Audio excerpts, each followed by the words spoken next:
परिचय। बच्चों, हम सभी पृथ्वी को नीले ग्रह के रूप में जानते हैं, क्योंकि पृथ्वी की सतह पर पर्याप्त मात्रा में जल है। वास्तव में पृथ्वी की सतह का 70% भाग जल से ढका है। हालांकि गर्मियों में हर कोई जल की कमी की बात करता है। आश्चर्यजनक है ना? इससे भी ज्यादा आश्चर्यजनक है कि कुछ ही महीनों बाद मानसून के दौरान हम बाढ़ के बारे में बात करते हैं। इस पाठ में हम पृथ्वी पर सूखा और बाढ़ के प्रभावों के बारे में पढ़ेंगे। हम इन समस्याओं को हल करने के उपाय भी सीखेंगे। उद्देश्य। इस पाठ के अंत में आप निम्न करने में सक्षम हो जाएंगे: भारी वर्षा के प्रभाव को जानना, लंबे समय तक वर्षा न होने के परिणाम का वर्णन करना, वर्षा जल संचयन के बारे में बताना, वर्षा जल संचयन के विभिन्न तरीके बताना, वर्षा का जल कहां जाता है। क्या आपको कभी आश्चर्य हुआ है कि वर्षा का जल पृथ्वी पर पहुंचने के बाद कहां जाता है? वर्षा जलधारा की तरह बहता है। यह तालाब, झील और नदियों को भरता है। यह समुद्र और महासागर में गिरता है। बर्फ पर्वतों पर गिरती है और बाद में जल के रूप में पिघल जाती है। यह जल पर्वतों से धाराओं और नदियों के रूप में नीचे बहता है। अतः आकाश से प्राप्त ज्यादातर जल आखिरकार कभी न कभी महासागर में मिलता ही है। भौम जल। समस्त वर्षा जल प्रवाहित होकर नदियों में और अंततः महासागर में नहीं जाता। इसका कुछ भाग मृदा द्वारा अवशोषित कर लिया जाता है। इस जल को भौम जल कहते हैं। भौम जल बहुत से झीलों और कुओं के जल का स्रोत है।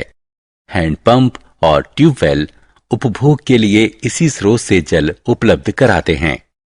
हालांकि भौम जल के अत्यधिक उपभोग के कारण यह कम होता जा रहा है।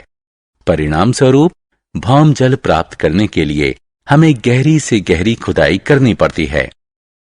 उन क्षेत्रों में जहां वनस्पतियां बहुत कम होती हैं या बिल्कुल नहीं होती, वहां की ऊपरी मिट्टी भुरभुरी होती है और वर्षा जल के साथ आसानी से बह जाती है।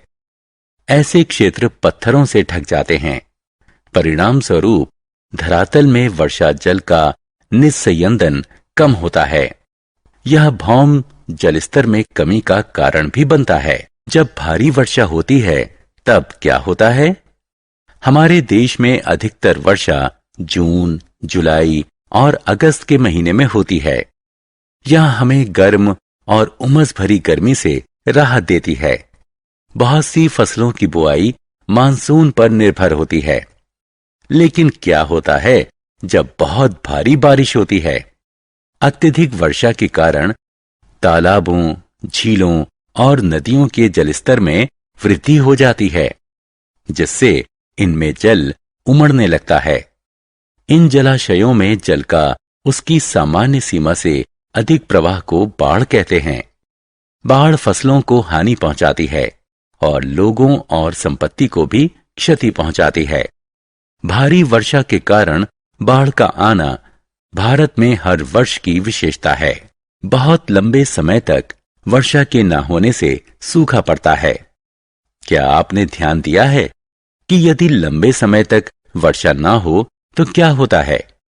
जब लंबे समय तक वर्षा नहीं होती तब मृदा नियमित रूप से वाष्पीकरण और प्रस्वेदन के माध्यम से जल खोती है।